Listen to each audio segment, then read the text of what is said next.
Welcome. We are here with the ASIS local chapter panel discussion on transitioning from law enforcement to the private sector. I'm Ryan Smith with Titan Protection. We're here in partnership with Jess Flores, who also does the Next Shift podcast that focuses right on this this topic itself. So thank you everybody for coming. Jess, appreciate you coming on. Thank you for having me and let us use this studio. This is way fancier than I'm used to recording a podcast in. Also, thank you for Terry Owens with Shamrock for putting this together and getting this panel of people together. With us, we have Logan Rivers and Tim Kile. Super excited to chat with you guys all about what the heck has happened since law enforcement. Yeah. It's going to be a good time. Appreciate you guys coming on. And we're going to leave room for some questions from the audience. We want to hear from you guys. What questions do you have for the panel? We obviously have a list that we're going to go through, but we want to hear from you, maybe what questions you have or what you've experienced yourself and if it relates to anything that we're talking about. So I want to do a round robin introduction. I know you just introduced yourself, Ryan, but if you could go ahead, who you are, what got you into law enforcement, how long have you been out? Sure. Yeah, man, that feels like it's been a while ago. But I started actually here in Overland Park as a security officer at age 18 and worked through college doing that and then went into law enforcement in 2002. First department I worked for was Salina, Kansas, out in the middle of Kansas. And that was a different time. That was right on the heels of 9/11. It was really hard to get on, so I was applying everywhere. And so I cut my teeth out there, worked for a few years and got some great experience, and then ended up coming back to Johnson County, which is where I'm from. I grew up in this area. Had some family issues. Mom had a cancer scare. Dad passed away, so I just figured it was time to be back in Kansas City. So I applied a few departments.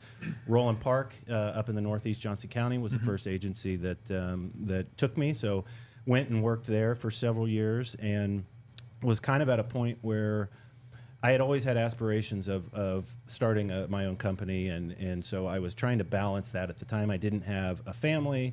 If I was going to fail, that was the time to do it. So I was either going to go to a larger department or start this company. And so I took the leap and left and started a security guard company called Titan Protection. And really the rest is history. Have done that. And the business now has around 500 employees. We're in a few different markets. And we do some video camera monitoring that we do nationwide. And it's been a great experience. But yeah, that's how I got started. I love to hear that. Most cops don't think entrepreneurship. That's not in their blood to think risk risk for the job maybe, but not the unknown of what a business might be like. And you've just made it explode, which is incredible. It's been great. Yeah, I wish I could say that was deliberate. It was probably more out of ignorance than anything. But yeah, no, I appreciate that. Thank you. Yeah. Logan, I want to ask you, because you're from the Missouri side like me, so please tell us a little bit about yourself and how you got into that field. Logan Rivers. It started as a police officer right out of college. It's one of those things. I really enjoyed criminology going through university, and I got out of college in around 2010, right at after the recession. So a lot of no job opportunities that were really clear. Lived in my dad's basement under his heel for a minute as I'm looking for jobs, applying to any department I could really find. Target had been major to major city, wasn't really particular about one.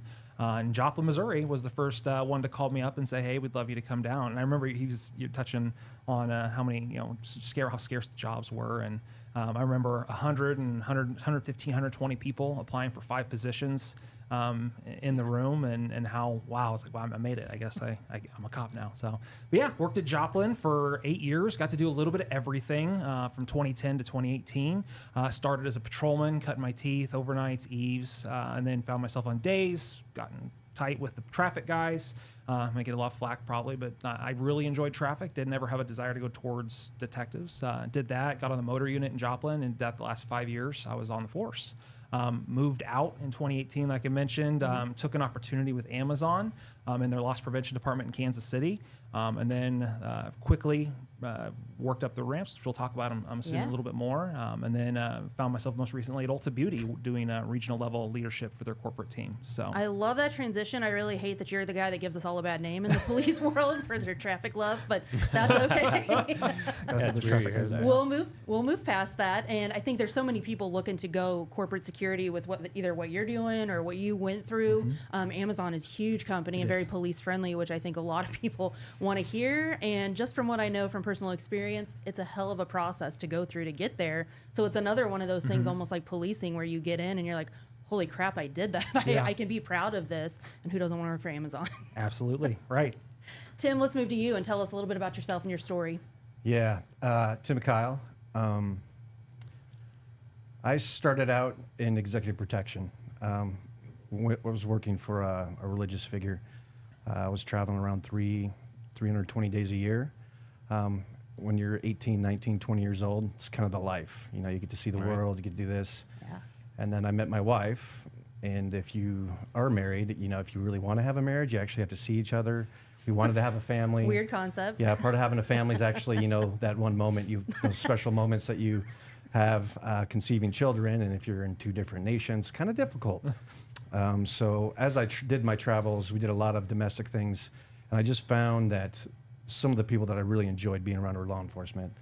You could see the camaraderie, the way the guys talk to each other, the way they razz each other, and I just felt that was something I really wanted to do. And at the time, I was in Southern California. I shotgunned my app anywhere I could do it. First place was Huntington Beach that picked me up. Was there just under 10 years. Got into a little bit of a pursuit, put the guy out, and ended up in oncoming traffic. Since then, had to medical out. That was pretty tragic for me because that was something that I really enjoyed doing, making a difference in life. We moved out here to Kansas City to try to find a slower pace. I had 2 kids and hooked up with a security company out here, did a lot of training, got back into the executive protection world, started traveling again. Kids started whining about wanting to be around their dad. And then COVID hit, and all of travel shut down. Yeah. So I had to figure something out. And so now I found a corporate protection or a corporate security job for a financial institution on here. So I've been there for about 3 years and enjoying sitting behind a desk getting fat. So yeah. Happens to the best of us. I know. Yeah, that's the one thing about being a cop. You got to move around a little bit. Now it's just watching the money come in and go out. But, well, thank you for sharing. I think there's something to be said about the unexpected transitions. You're just doing your job one day and all of a sudden, oh gosh, it's gone. Like, what the heck do I do? And that's something we'll touch on in just a little bit. But I want to ask the three of you, who thought about their transition before it actually happened? Because I, for one, did not. Yeah, I mean, I go ahead and jump in here. Yeah. You know, in 2018, I was going through a particular time with the police department where I was kind of one of those officers that had been around and done about everything, right? So you're either looking at promotion, going to corporal, or going in for the long haul as a beat cop, working down in the lower ranks. And at the time, we were going through an FOP situation with the city of Joplin, and there was a lot of frustration, I think, and that's what forced me to start kind of looking out. I actually had a cold call from a friend that I went to university with that said, hey, I know you're going through some tough times with the department. Would love to have you talk to my husband about a job at Amazon, right? And I'm sitting here thinking I just need to, buckle down, just grit. This is what law enforcement is. Just, takes time. And then I got to talking with this former Shawnee, Kansas police officer who was running the loss prevention team up at Amazon. And he told me about his transition out of law enforcement.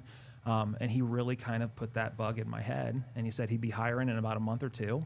So I really started planning out then. And then when I saw the $4 an hour pay increase, I was like, you know what? After 4 years of no pay increase, it's time to look out. So So I did put a little bit of planning into it, and I think it really paid off having that mentor outside that was out doing things outside of public work. 100%. I think your network, they always say, is your net worth, but I mean, it really is true. It's who you know, what rooms are you getting into like this, what rooms virtually or physically that you're getting into, and what connections are you making, how can they help you? Maybe not today, but later, in making the genuine conversations and genuine connections. You touched on something, you're like, I had done everything really, and that is huge for cops. And for even since I've gotten out, once I hit that goal that I had, I'm just like, well, shit, what do I do now? And it's time to move on.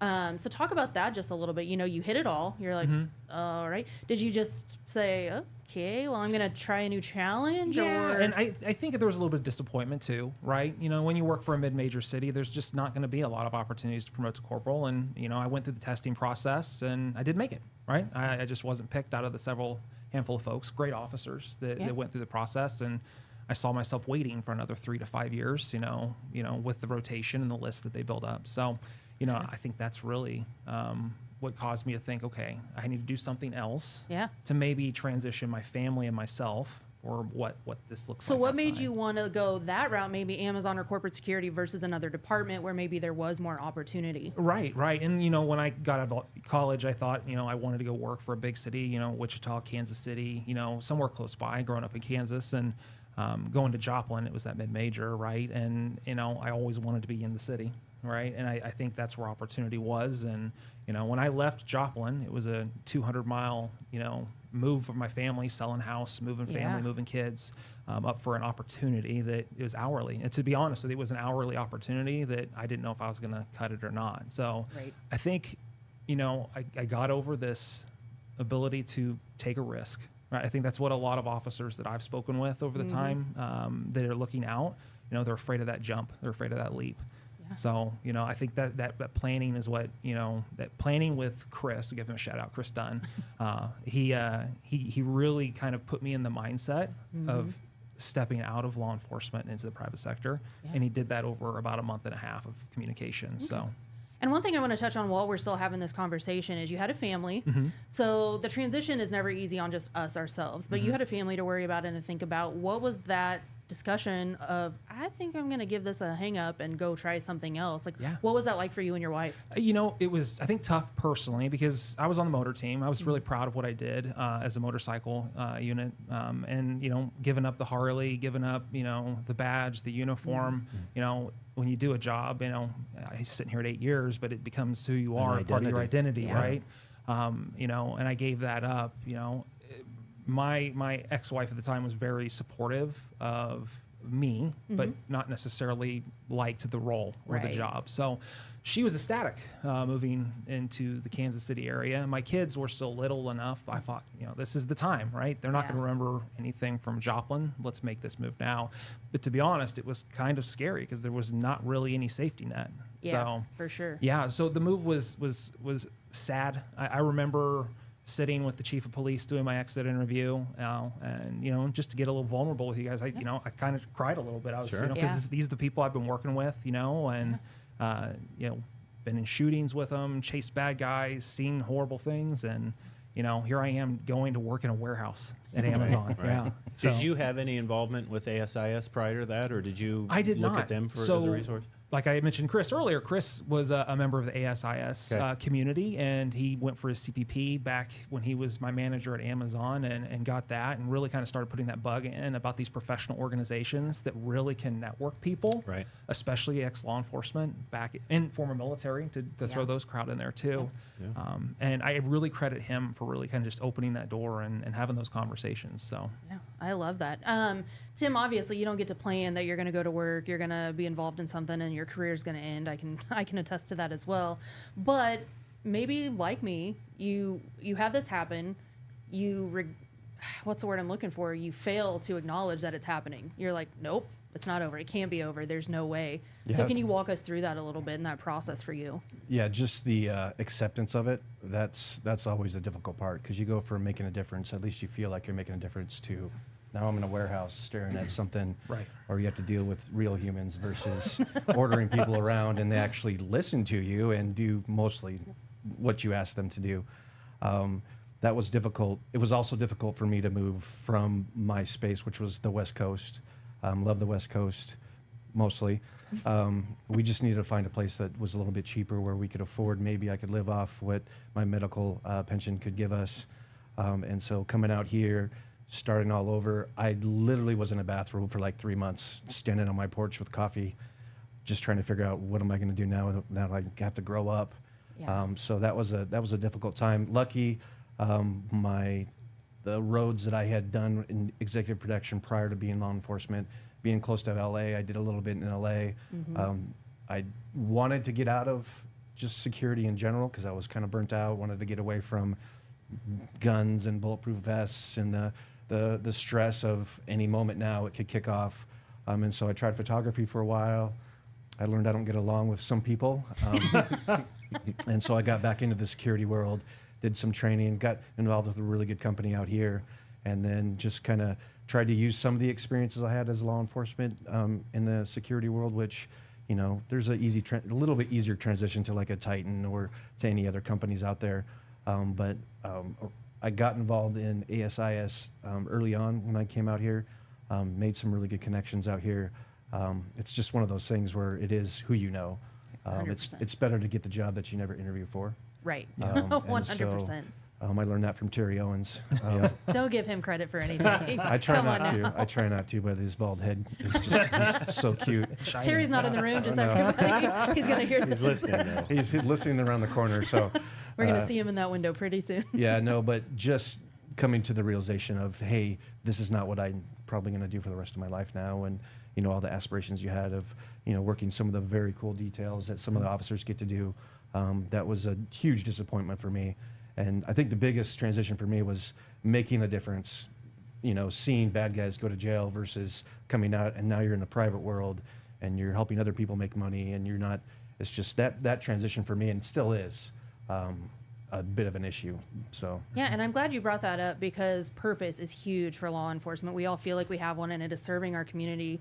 And man, for me too, it took a lot of time to, in my brain, switch around what is my purpose. And I want to say I was out like 6 or 7 years before the idea for Next Shift came up, and I was like, oh my gosh, I can still serve a community. It just looks completely different. So I'm glad you touched on that purpose. You're doing it now, like you said, you're doing it for other people and making them make money. And sometimes I need somebody to tell me, like, what is my purpose here? Yeah. What part of the mission am I actually doing here, for it to make sense in my brain, for it to be like, oh, okay. So you said you're struggling with that now. What do you think could help you find that purpose? that's a tough question. So glad this is live, so it gives me several seconds to think about it. Probably some side hobbies.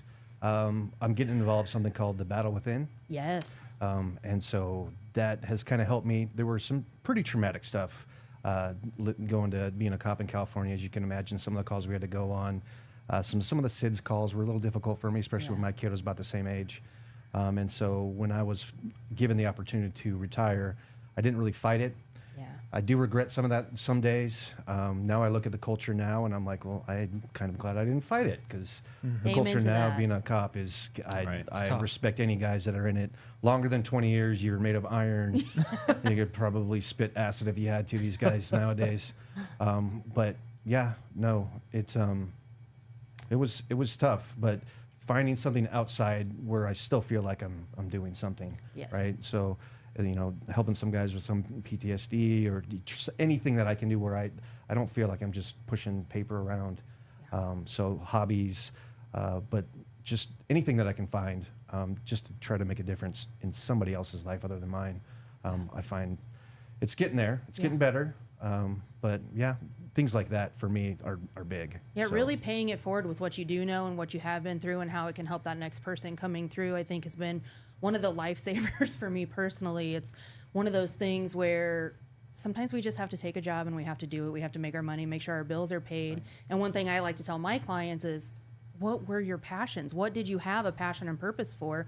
Because maybe that's where you lean in. You either do volunteer work or you do something on the side that really just lifts you up and makes you fill your cup so that you're going to work. Sure, you're getting your bills paid. That's great. But this is what I do, and this makes me feel a passion. And with that, I want to go over to Ryan. I mean, obviously, you've started a whole company. You're employing tons of people. What has it been like for you? Whew. Quite the roller coaster for sure. I mean, and thinking about the transition for me, I kind of gave myself some space to fail in the sense that I was at a spot in my life where I didn't have family. I thought, if I want to do this, this is the time to do it, because if I fail, I can still go back to. And so I gave myself kind of that. I took the leap, and that was in 2008. But I was also, I got into it out of pure ignorance, in the sense of, when I said I wanted to start a company, it was the only thing I knew, because it was the only thing I'd done since I was 18. And so I thought, well, maybe I can do this a little bit differently. So the ignorant part was, I didn't know anything about business or running a business or doing any of that. So I kind of got a crash course in that, and a lot of the things I thought, and had I known the things that I should have been scared of, I don't think I ever would have done it. So, I mean, there's a piece of that where, there is a leap of faith, but I mean, it's been a wild ride from law enforcement and going into the corporate side or the private side.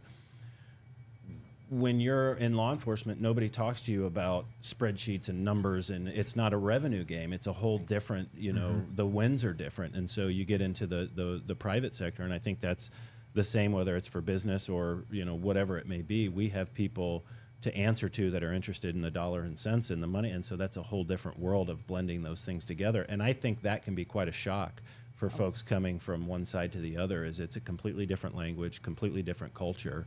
And that's why I think the mentors in ASIS and Chris Dunn jumped in the comments and he said he's listening to you and appreciates the shout out. But the other thing that can help you with is making that transition, but you can also see a peek to the other side through them and find out, is that for me, or is that, you know, because grass isn't always greener on the other side. And as you were telling your story, I was kind of interested, you know, being medically retired, if you were able to go back and change anything, would you still be in law enforcement, or would you say I'm kind of silver lining, you know, ended up on the other side? So the culture then probably, right. I would definitely, and most of that for me is the camaraderie, like the coffees and the hanging out, waiting. Like in Huntington, like in California in general, it only rains like 4 times a year. Right. So when it does rain, you kind of seek shelter, and we would sit around as a squad and just the squad parties and just the stuff, like that's the stuff that I miss. Right. Like being a part of a solid team, Right. to where, you know, you have a party or some type of event, they come and, you know, it's that part I would definitely go back to. But watching what these boys and have to go through today, I don't think I could do it. Different I mean, ball game. yeah, we didn't even have cameras or anything back then. I couldn't imagine the stuff that we got away with, you know, in general. Yeah. It's just a different police world now. Sure. Like you just have to be a different creature, and that I'm not that creature. Right. So Yeah. looking back now, I probably want to hang it and fight a little bit longer. Yeah. But if it was to go back today, I don't think I could do it. Well, and to that, I think that may be a factor a lot of folks out there may be thinking about making the transition, is it's not the same as it was. And, you know, when I got in 2002 on the heels of 9/11, people would come up and thank you for your service. Yeah. It was a whole different, you know, ball game. And so I think it's certainly a timely conversation. I think that's important what you brought up, because we were talking beforehand. All of us were kind of around a 10-year mark when we were like, yep, time to go. And when I look back over my career, every 4-ish years was kind of when the burnout hit, and I was like, I need something else. And if you are not getting off of patrol, if you're not giving yourself a different goal or a different challenge, you're really just setting yourself for failure and getting burned out, and you're not developing the skills that can help you if tomorrow your career is gone. Right. Like Tim and I know, like it can happen like that, and you're like, wow, okay, this happened. So that 10-year mark is actually a majority of people I talk to. Right. That 8 to 11-year mark is when people are wanting to get out, and they're wanting to be like, do I go corporate? Do I go completely away from law enforcement? What do I do? And I think that's very intriguing that we were all right around that 10-year mark. It's a gut check time. Because, too, from a timing perspective, if you aren't going to stay in law enforcement, you're losing that experience on the other side that you absolutely. may be. And so, you know, it's time to thread that needle. But we've got a couple questions, too. I don't know if you want to jump into any of those. I want to say now. one thing Please really do. quick to you, because you said it and I'll forget because I didn't take a note. You said you gave yourself permission to fail, which, man, as a cop, that is hard to swallow. Yeah. Like, we do not fail. It's almost ingrained in us from the academy. And I can tell you, going into entrepreneurship myself, I love to fail. It just means I'm trying. There is no such thing as failure. And that's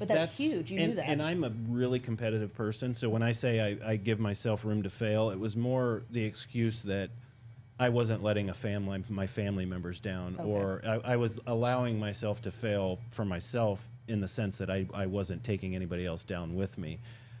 You know, when I got into it and I found out how difficult it was, you know, there was certainly times when I thought I can't do this, or I shouldn't be doing this, or maybe this was a bad idea.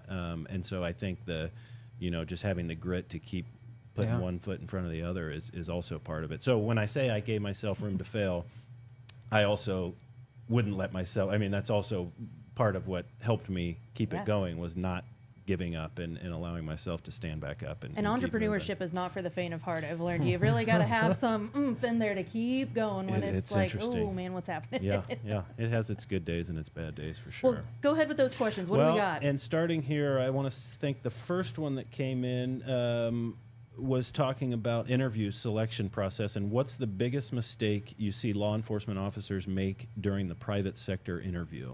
Yeah, I'd love to jump in here. Yes, please. You know, for the last several years, that's really my job has been in loss prevention is hiring a lot of professionals in to come fill roles.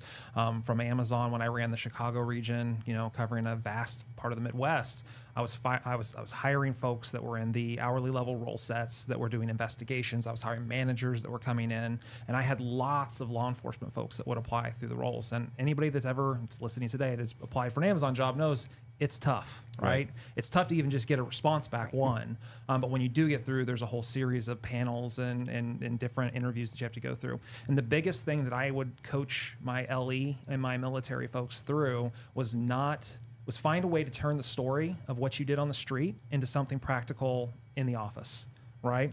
If you're using cop lingo, you're going to turn off somebody that doesn't have that experience. You know, I'm a little bit more forgiving because I've been it, I've lived it, I've done it. Right. But that was the biggest piece of feedback that I saw a lot of folks. If they grasped it, they got it.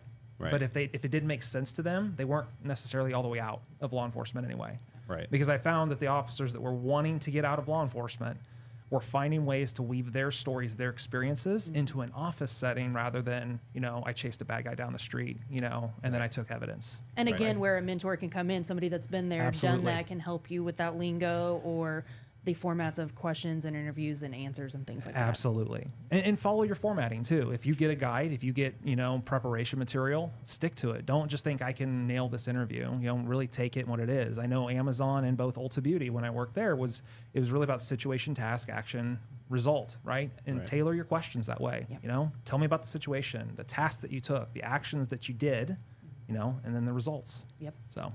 Has anybody ever surprised you in that scenario? Because I run into that a lot too, where somebody may not be great in an interview, but they do good at the job you're trying, or vice versa. Somebody might be really good at interviewing, and yeah, absolutely. And I would say that, you know, some of these folks, I would say, hey, like, I love your energy, I love the excitement that you have for this role. I'm going to help you clean it up a little bit. Right. And then, you know, me being me, I work with a group of hiring folks that are going to be eventually hiring these people. If I really, you know, liked this person's energy, or they were trying to meet me halfway, you know, I can preface that conversation with the next person that's going to be interviewed. But, you know, there are a couple that would, you know, surprise through. I think my getting into Amazon was kind of unique as well, because here I am frustrated at the job, thinking I'm on my way out, Right. You know, and working for Chris. Chris is a former police officer, so he knows what I've been through. Right. You know, and when I got promoted to manager in KCK, I had a frank conversation with Chris about my hiring process. He's like, yeah, a lot of these people that didn't work in cop jobs didn't want you. But I could see what you were going to bring to the table as an Right. investigator, and I took a chance. Yeah. And so that's what I try to do. That's what I do at every organization, is try to find a way to bring in high quality talent, because there are so many officers and military folks that are leaving that are high quality talent that just get washed under. So. And Yeah. why do you think that is? I'm curious. Is it a culture thing? I think or? it is knowing the lingo. I think Yeah. you know how to talk the talk. You know, being in a private sector, you know, using metrics, Excel sheets, data, projects. You know, as a police officer, you're thinking, yeah, I put my hands on this guy and, you know, performed CPR and brought him back to life, or, you know, I took evidence that solved a case. Right. But how are we applying that to what, you know, senior manager Jim that runs a, you know, production on the floor? What's he going to think of the story? How's he going to apply it? Right. So. And is that what, when you said some people on the Amazon, the non-law enforcement, didn't want you, was that a cultural thing, or a And it wasn't, lack of? I think it was just they didn't know how to take my personality, because this is funny, because at Amazon they run a pretty robust security operation in these big fulfillment centers, and part of it, and the hourly level role that I took, was standing out there and watching the associates come and go. Right.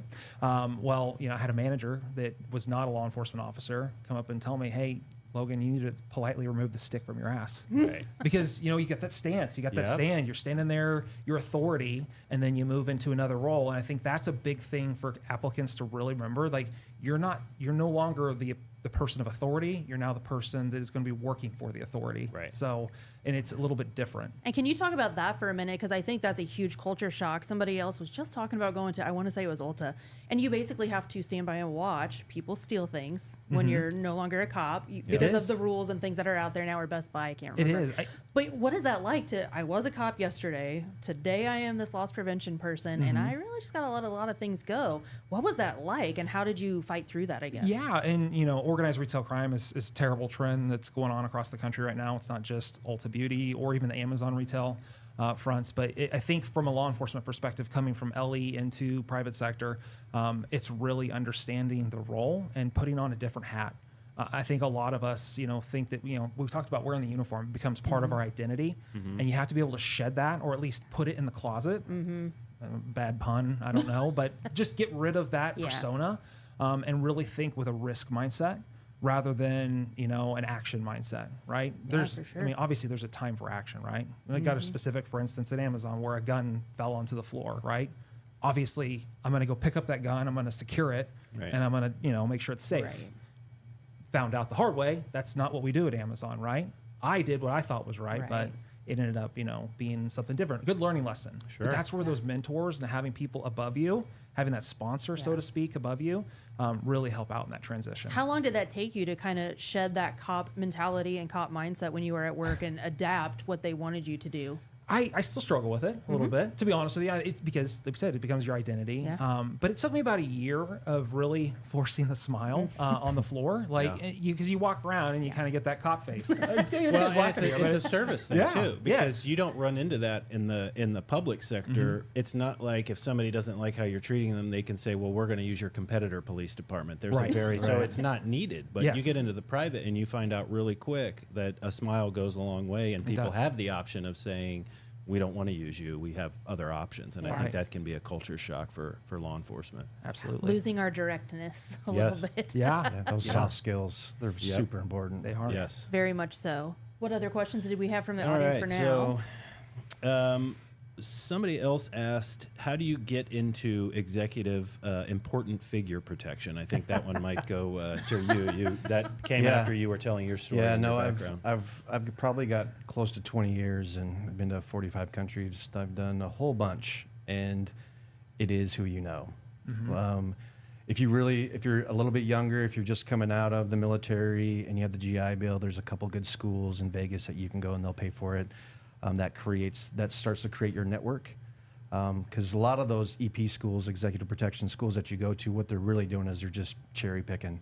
Like they'll have 15 people that go through the school, and there might be one or two that are like, okay, this guy can actually do the job. The other 10 or 11 are like, well, good luck. Right. Hope you find a job. Right. So you just find some of those reputable schools out there, do what you do, show up on time, look sharp, look the part, and eventually they'll give you some small jobs. You meet some guys, network, go to some of the big conferences, meet other people, hang out. If you're a drinker, you're set. It's a big drinking community. And it is who you know. And eventually they'll need, hey, we just need a guy for 2 days. You go, the client meets you, the client likes you. Client says, hey, whoever this guy is, hey, I like this Tim guy. He's good looking. Look at the way he dresses. Wow. Looks the part. He needs to come with us. He's And the that's, guy. I mean, that's what happened with me. Not that I was good looking, because God knows I'm not. But it was just something about me that the client liked, and the soft skills that we talked about. Smiling when people look at you, that's Yeah. super important. Yeah. But yeah, just being able to, like the domestic violence. I mean, cops and they learn those soft skills, how to talk to people, because you go from a death notification to domestic violence to a traffic accident. You learn those are the soft skills. If you can learn to transition that into the private world, that makes a huge difference, because you have to learn how to talk to people. Right. So and so yeah, no, that's. But when it comes to executive protection, go to a school, find a good reputable school, do the best you can. Is the meet work some people. consistent? Is it feast or famine type of? It depends. I mean, and it's getting bigger and bigger, especially with the law enforcement defunding. Like the departments are getting smaller, so there are opportunities. Kansas City's kind of light, so that's why I had to travel so much. Right. Choosing this city was probably not the best for my career, but I still have some connections if I want to travel. I have a couple more years. My boy's 16, so when he turns 18, I'm probably go back on the road possibly. It just depends on my current what I'm doing now. But yeah, no, it's all about who you know, and because you'll meet guys like if you're with a A-type actor and you go to like a show or like the Emmys or Grammys or whatever these wonderful red carpet things are, and you're standing next to another actor and his guy's standing next to you, you talk. Hey man, what's going on? Oh yeah. Oh man, I've been on the road for like 14 days, dude. I've been on 18. It's like Right. struggling. I don't have my underwear. I had to like switch 3 times. I didn't have anywhere to clean them. And so like you get his name, and then like you get along with each other, and he's like, hey, calls you like 10 days later. He's like, hey, I need another guy. We're struggling. What are you doing? I'm just actually sitting at home, just off. Well, come on, grab your passport and your bag and let's go. So it's, as long as you're a good, like you can get along with people, which, I mean, like I talked about getting along with your teammates and those coffees that you have and being part of a squad, when you're on EP, you're part of a team. You have to be able to get along with people. You have to eat shit sometimes, carry bags. You got to do the things that's not EP cool, Right. you know. But yeah, ultimately, if you want to get in the EP world, you got to go to school. They're now starting a board certification for executive protection, which that's the first time that's ever been, because you get big thugs and you get the guys who come out of Secret Service, and like there's such a huge mix of what EP is. But yeah, no, I would say if you want to get into it, find a school, kick ass while you're doing it, make connections with the people that are teaching it, and eventually you'll get a chance. And just don't screw up. Screw it up. Don't fart in a private plane. I think Tim's really hitting too on something that's transferable, just not from EP, but also just in general, is networking and Yes. building your personal brand. I think it's a lot of things that a lot of officers that I speak with that are wanting or are seeking to get out, they don't do it very well. And they have to understand that the personal brand is really what's going to get them in the door for some of these conversations, some of these interviews. Right. And that's as Absolutely. simple as going on to LinkedIn, like platform we're on tonight, and taking a good headshot outside of uniform and portraying yourself as a professional out there. I'm an advocate for LinkedIn. I'm an advocate for being the 21st century resume and where we're going as a professional workforce. And so little things like that, networking, start building those networks on LinkedIn. Start sending a message to somebody that you know, and asking for a coffee chat. Yeah. These are little things that Showing will up go at the a long way. ASIS meetings. I mean, right. there's an I think that's option. a big one, Yes. too, that can help. And you mentioned resume, and I don't want to jump if No, you go had ahead. one more, but we had a question around resumes. And it says, with bots doing a lot of the resume screening, how can anyone get ahead of the pack? It seems like there's huge pushback from corporate America on hiring law enforcement or being able to get hired. So resume tips on... And all the guys come to me, and that is actually something I don't do. I actually help you figure out who you are behind the badge. But there Right. are plenty of resources out there. Eric Vinto is one of them, I know. Sheepdog Resume. Get with people who have been on both sides of this and know how to translate your skills for you. You're probably going to have to put some money out there. And if you don't have it, ChatGPT is huge right Yep. now as well, Absolutely. and helping Yep. you know, go out and find the job that you're looking for. But you also have to really know what direction you're trying to go. Right now, I see so many people spraying and praying with their Yep. job applications and resumes, and you're like, oh my God, I'm trying to change it for this job and this job and this job. You're going to overwhelm yourself. I did that back in the day, and wow, was that hard. It only made it that much harder. So really have an idea of what type of role you're wanting to go to. So you've got that resume. You've got, you know, most job descriptions are going to have that same information in it. You're going to make it say some of the stuff that's in those job descriptions. And if you can't, or if you can, hire somebody to help you with what that looks like. Logan, do you have anything from the hiring perspective? I mean, absolutely. The resume needs to make sense from a business perspective. If you're going to apply to be loss prevention, just because that's what I know, right? How can you show some kind of metric results in the experiences that you have? Because everything, all the operations leaders, all the safety leaders, all the human resources leaders that are going to be attached to these interview processes are going to want to see that you can speak it and it's on your resume, because they're going to get a copy of it when they sit down to interview you. So really making sure that the resume is clean and it's not very long. I Yes. see a lot of law enforcement folks that want to share all their accomplishments, Right. and they can easily get 3 or 4 pages long. Yep. Keep it as short and concise as possible. I page. would say 1 page, maybe with your education on page 2. But keep your experiences try to that front page. Because when I'm looking through, as a former person that was hiring, I'm going through hundreds and hundreds of applications. Now, at Ulta Beauty and at Amazon, I never really had to worry about bots clearing through. I'm sure there was some kind of bot, but I was manually going through and just pre-screening based off resume. So And what stood out? I mean, what for me, I Right. always think of be well-rounded and not be so focused in one thing, or you said it earlier, make your resume match the job that you're going for. and Absolutely. that type of thing. But what stood out when you would screen resumes? It's really the cleanliness of the resume, right? Does it flow? Is it very concise and to the point?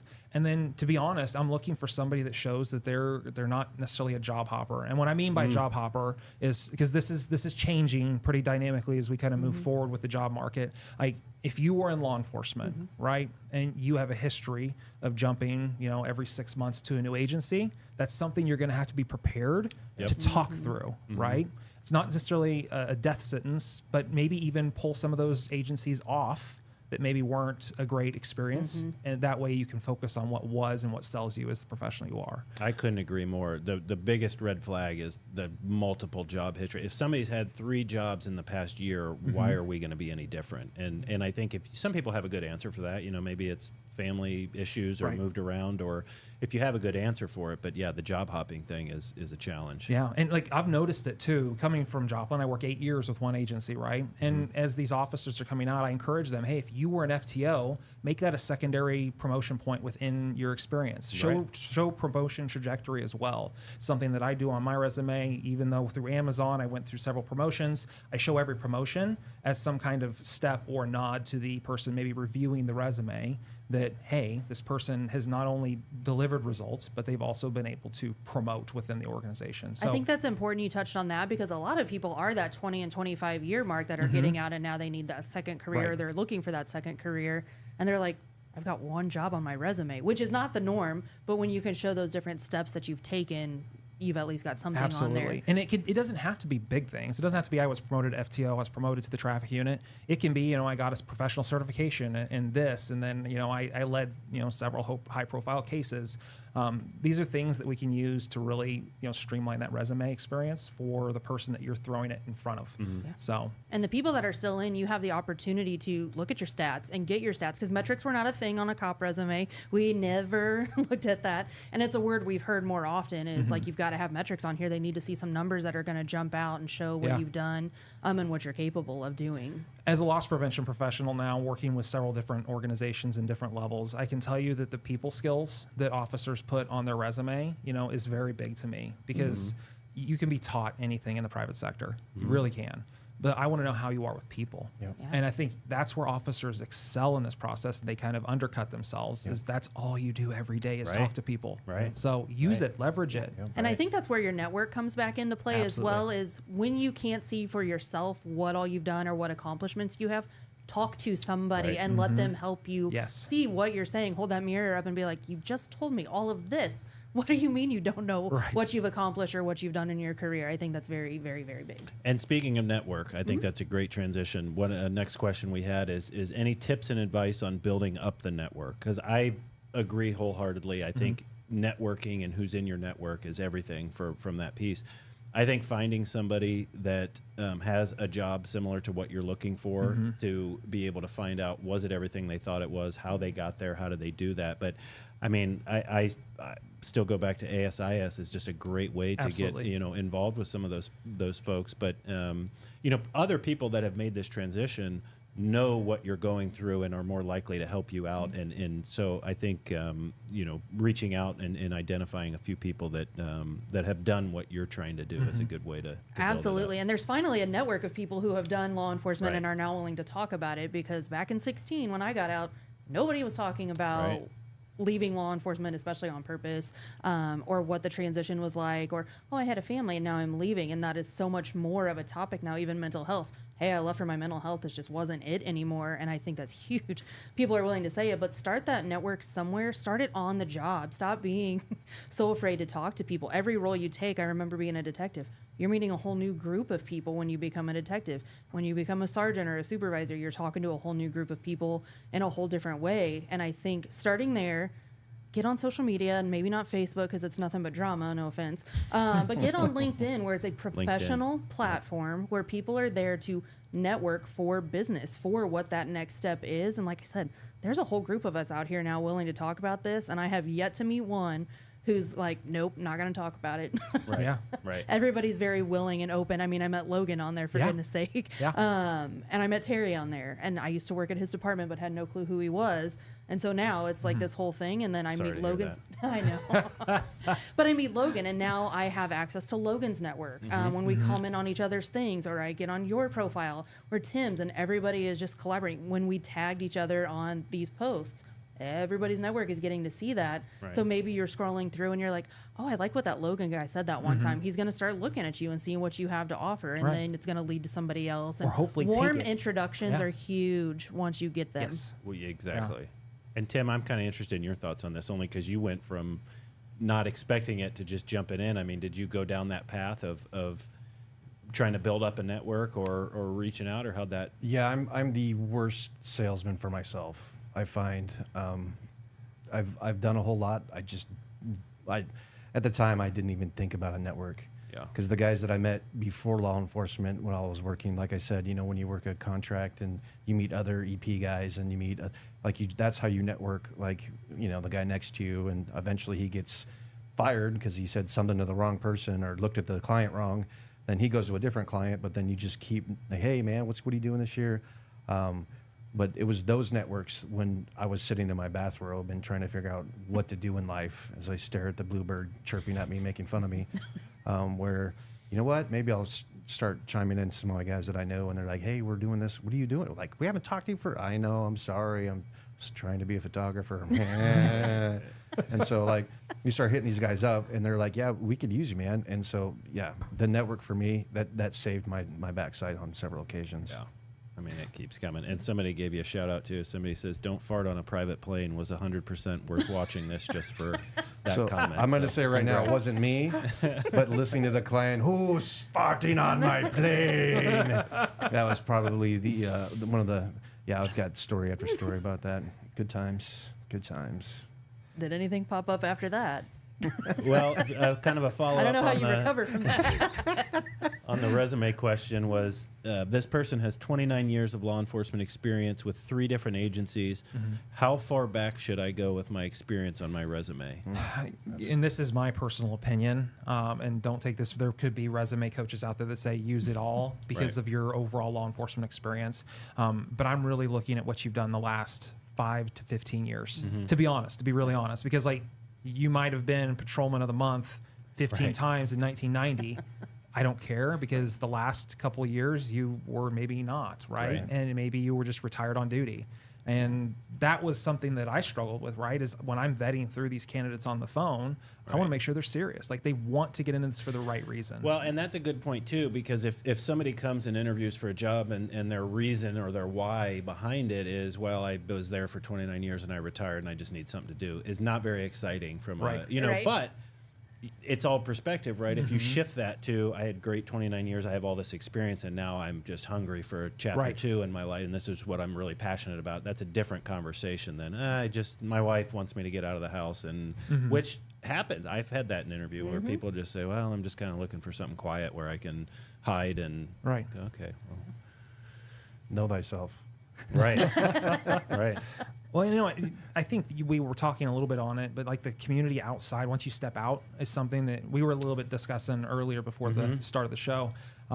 There is a big and growing community of ex-law enforcement, ex-military that's Absolutely. going to support you. You just Right. got to reach out. So you got to get past that hesitation, or they'll think I look silly for even asking.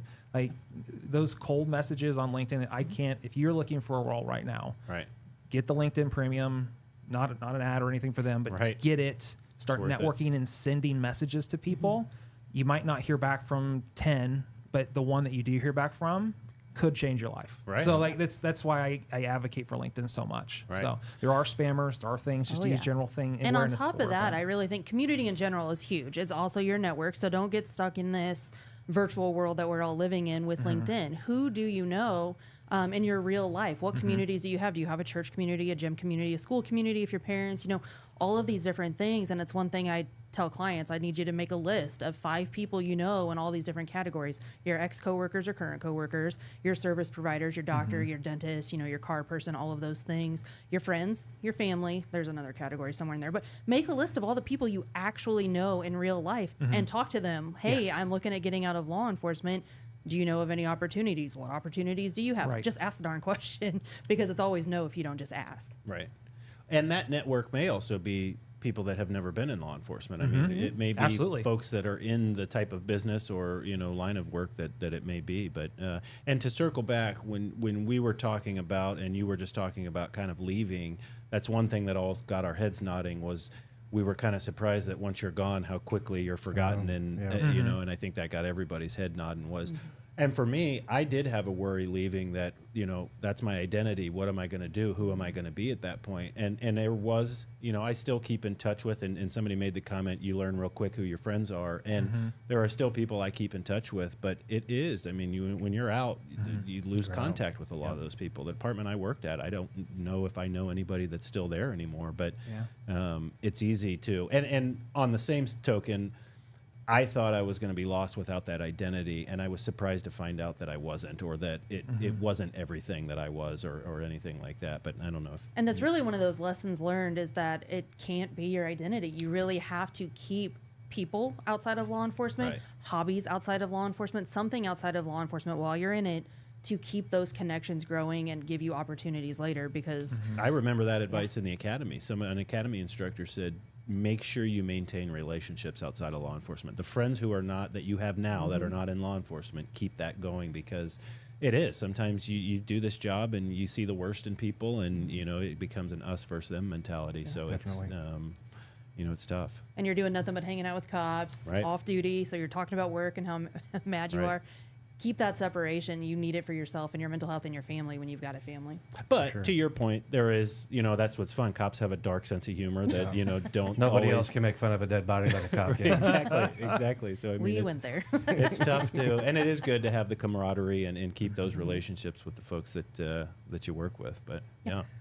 Is that all of those questions? There's some comments. Let me see. Yeah. While he's looking for those, Logan, I want to ask, and Tim, I'll get to you. Looking back, when you made your transition, is there one thing you wish you would have known prior to making it? That's a great question. And I would probably have to say, it's one thing I wish I knew. It'd have to be how steep a trajectory that I was able to attain was absolutely there for the taking. I thought I was going to have to put in the years that I had to put in law enforcement. I expected to go and do hourly level investigations at Amazon for 5 years before I'd be looked at for a promotion. The private sector is so open right now. So I wish I would have told myself to ease up a little bit, because I took a big risk. I sold my family home. I moved into a rental in Olathe, apparently the bad part of Olathe, Kansas, right? Like, I was like, is there? Well, apparently I learned there was, but it was scary, right? I'm taking this leap, but I didn't need to be as afraid, right? And I think that, having that mentor in place and then making that move, and knowing that my career trajectory can go as far as I am willing to push it. That's really what I wish I could have told myself when I was sitting in the patrol car those last several weeks before I made the decision. So I think that's fantastic. And Tim, obviously yours wasn't planned. It was kind of forced upon you. But looking back, is there one thing you wish you would have known as it was becoming a reality that this was going to happen? Yeah, well, as a law enforcement officer, you're exposed to a whole lot. As we were talking, I was thinking one of the reasons why I wanted to get into photography was in my department, you had to do some of the CSI. And so I found taking pictures, the subject wasn't that fun to take pictures of, but I'd learned, actually, this is kind of enjoyable. And so I created a hobby outside of like the mental health, that's huge what you're talking about. And I found the first thing I went to when I was out was, hey, I like taking pictures, let's try this. And then I found more about myself than I knew at the time. And that, when people start bossing you around and you're not carrying a gun, it just doesn't work out well. Finding your passion.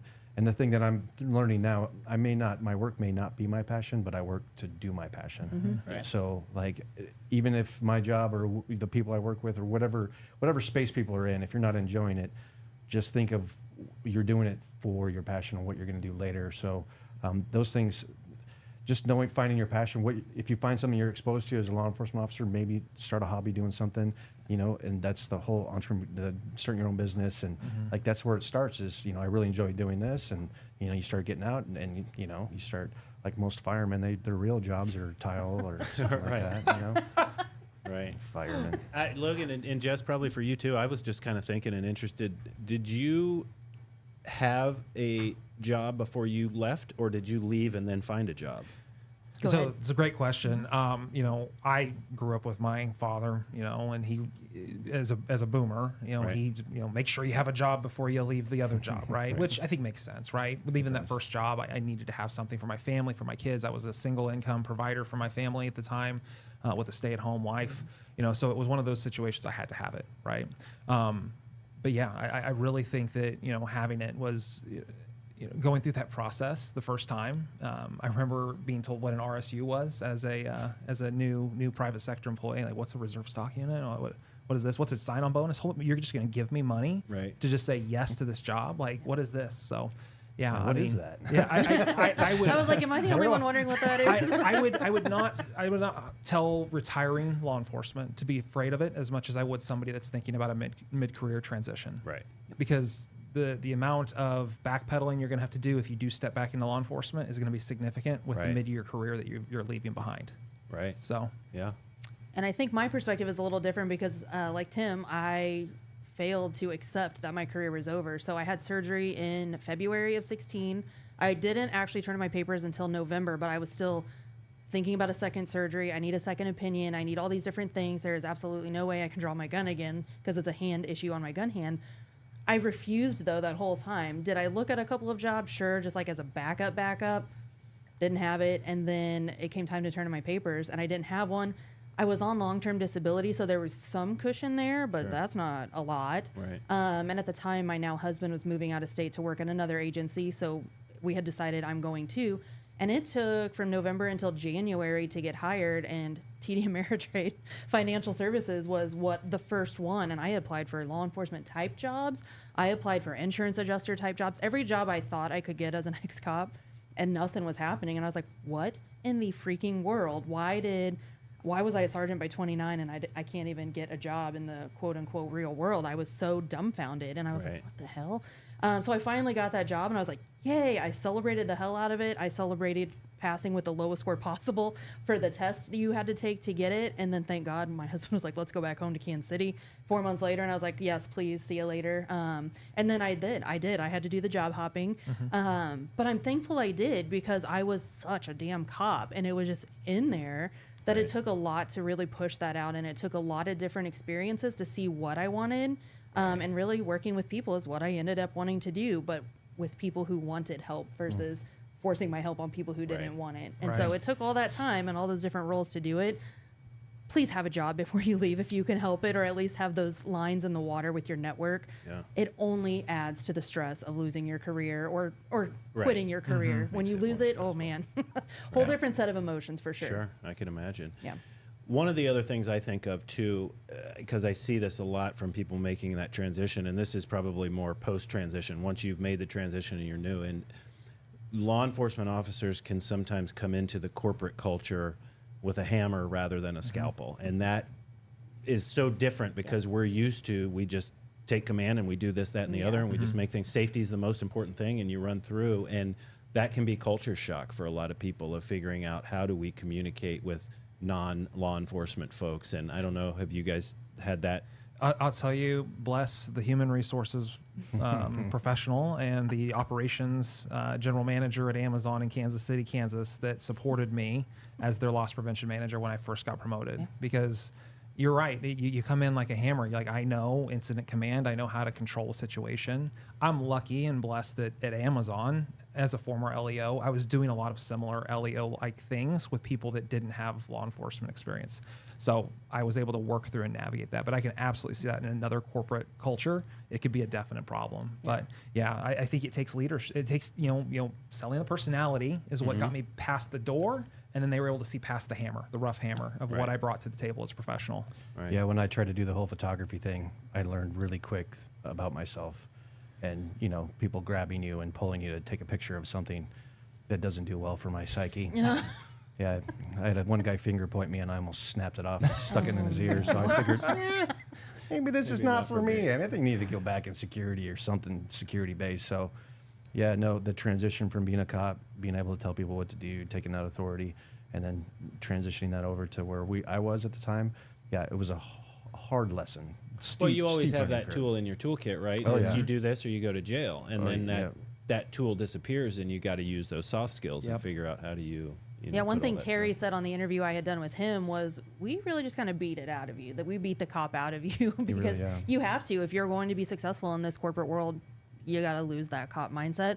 It was very easy, I think, for me when I went to TD Ameritrade. I got a cafeteria. I had like a gift store. I had ping pong. Like, they really hook you up sometimes in these corporate settings. And I was like, what is this? Like, I could get used to this for sure. And then I mean, Right. 4 months later, I was done. But I definitely got used to it very quickly. Yeah. Well, we have one last question, and I think it's probably a good one to end on. And it's specific to what 3 things in your background helped you get your current role. And for me, I don't know if there's 3 things in particular, other than I kind of had a background in working in security and law enforcement and kind of putting those things together. But I think the biggest piece of advice I have is do the work beforehand to set yourself up, because I think if you go after it of, I have this law enforcement experience and that's what I'm hanging my hat on, you're going to be competing against others that have that same type of thing. So what is it that you're going to do? And that may be, getting a CPP or working in ASIs or getting because when you get into the corporate world, yes, you've got that law enforcement background, but how does that tie into an access control system? Or how are you tying access control with video? And how are you using SEPTED and all these different things that may be foreign to us as police officers?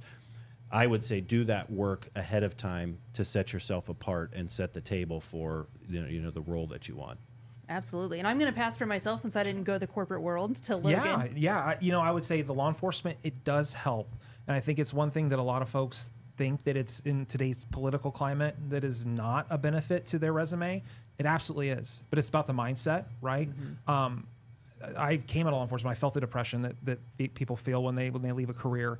But positivity has to be the first and foremost of every day you wake up. Like, I'm going to land that opportunity. I'm going to have a good conversation with somebody tomorrow. I'm going to, just keep positive, right? And I'm going to recommend a book because I like to recommend books to everybody that comes on. And a lot of law enforcement folks and military folks, maybe they've read it, maybe they haven't, they've heard of it. But Jocko Willink wrote a really, really good book called Extreme Ownership. Yeah. Read the book. It's a great book. And understand how you take responsibility for everything in your life. And then things will start to look better. Yeah, there's no more passing the buck. It is That's on right. you, everything that That's right. happens. Right. Yep. Yeah. I think for me, persistence has been really not saying, you get a lot of no's, especially coming out of the gate, like not taking that no. You do learn empathy as a law enforcement officer. You may not think so. You might hate most people, but you do learn those moments, those tender moments where you're doing death notifications and, those moments where you can feel those are one of the most important. And for me, it was my good looks. So obviously, I think that third one that's the kicker for, and if you're not a good looking guy or gal, it's maybe stick surgery. with law enforcement. Yeah, I don't love know. your confidence. It is something to be admired, let me tell you. That's only because I'm on camera. And one thing I will say, I guess, for my experience, I ran as far away from law enforcement or that community or fields like that for 7 years. And I think that was truly very helpful because I was such a damn cop and that was my mindset. I needed that exposure to the real world again. So again, your next job, career may not be the end all be all. Give yourself a break. If you are that burned out with law enforcement, go get a job that is so far away from it that you learn some of these skills again and you learn how to be a human again and treat people like a human. That's a great point. I mean, the transition doesn't have to be in the security field or the security. I mean, that transition, there's a chapter 2 that doesn't always have to involve security or in law enforcement. So I think that's great advice. Yeah, I think I'd add one last thing before we sign off. Good looks too, I guess. I can't follow up to that, Tim. That was just so smooth how you laid it there. I just want to encourage everybody to reach out, connect with me on LinkedIn. I'm absolutely open to just direct messages and helping folks out, whether it's interview prep or whatever it may be, whether it's just motivation. Let me know how I can help. I want to be a help to the law enforcement and military community getting out. Me too. Likewise. Yeah, Absolutely. I think all of us are Same. in the same boat. Yep. And that actually was one that came up earlier. Somebody asked, what about transitioning from security to law enforcement? And I think that can be a whole nother panel discussion, but I think there's a Absolutely. lot of folks that are interested in that transition as well.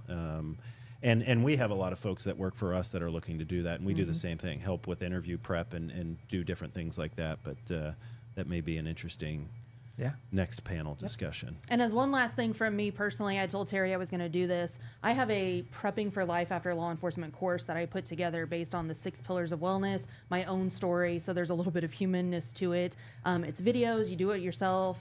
Typically it's $97, but anybody listening to this tonight, I want to give you $30 off. You just have to message me and I'll get you the link for the discounted price of it.